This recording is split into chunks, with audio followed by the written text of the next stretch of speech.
നിങ്ങൾ വിചാരിക്കുന്നത് പോലെ പാലക്കാട് MLA അതല്ല ഉദ്ദേശിച്ച് രാഹുൽ മാങ്കൂട്ടത്തിനെ കോൺഗ്രസ് നിന്ന് പുറത്താക്കിയിട്ടില്ല.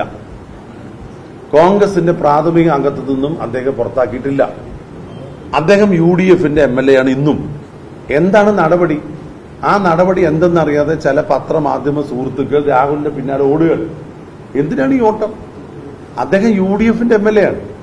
താൽക്കാലികമായ നടപടിയാണ് സസ്പെൻഷൻ എന്ന് പറഞ്ഞാൽ നിങ്ങൾക്കറിയാം, ഒരു നിശ്ചിത കാലയളവിൽ പാർട്ടിയുടെ നടപടിയാണ്. അദ്ദേഹത്തെ പാർട്ടിയിൽ നിന്ന് പുറത്താക്കിയിട്ടില്ല. അദ്ദേഹത്തിന് UDFന്റെ MLA ആണ്. അദ്ദേഹത്തെ അതെ ഡിസ്മിസ് ചെയ്യാന്ന് പറഞ്ഞാൽ, പുറത്താക്കാന്ന് പറഞ്ഞാൽ അവരുമായിട്ട് ഒരിക്കലും കോൺഗ്രസിന്റെ പ്രവർത്തകർ ബന്ധപ്പെടില്ല.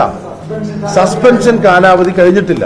പക്ഷെ സസ്പെൻഷനിലായ ഒരു വ്യക്തിയെ ഔദ്യോഗിക പരിപാടിയിൽ ഒന്നും പങ്കെടുപ്പിക്കുന്നില്ല. ഞങ്ങളിവിടെ എത്ര ചർച്ച നടത്തി ജില്ലാ കോൺഗ്രസ് കമ്മിറ്റി ഓഫീസിൽ, ഏതെല്ലാം ചർച്ച നടത്തി. അദ്ദേഹമായിട്ട് യാതൊരു തരത്തിലും ഞങ്ങൾ ചർച്ച ചെയ്തിട്ടില്ല. അദ്ദേഹത്തെ പങ്കെടുപ്പിച്ചില്ല.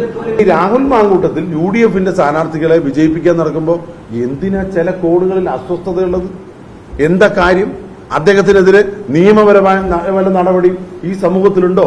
നിങ്ങളെല്ലാം മാധ്യമ പ്രവർത്തകർ നീതിയും നിയമവും അനുസരിച്ച് ജീവിക്കുന്നവരാ. ഞങ്ങൾ രാഷ്ട്രീയ പ്രവർത്തകരും അങ്ങനെയാണ്. നിയമത്തിന്റെ മുമ്പിൽ അദ്ദേഹം ഏതെങ്കിലും തെറ്റ് ചെയ്തതായിട്ട് നിങ്ങൾക്ക് എന്തെങ്കിലും രേഖ കാണിക്കാൻ പറ്റുമോ?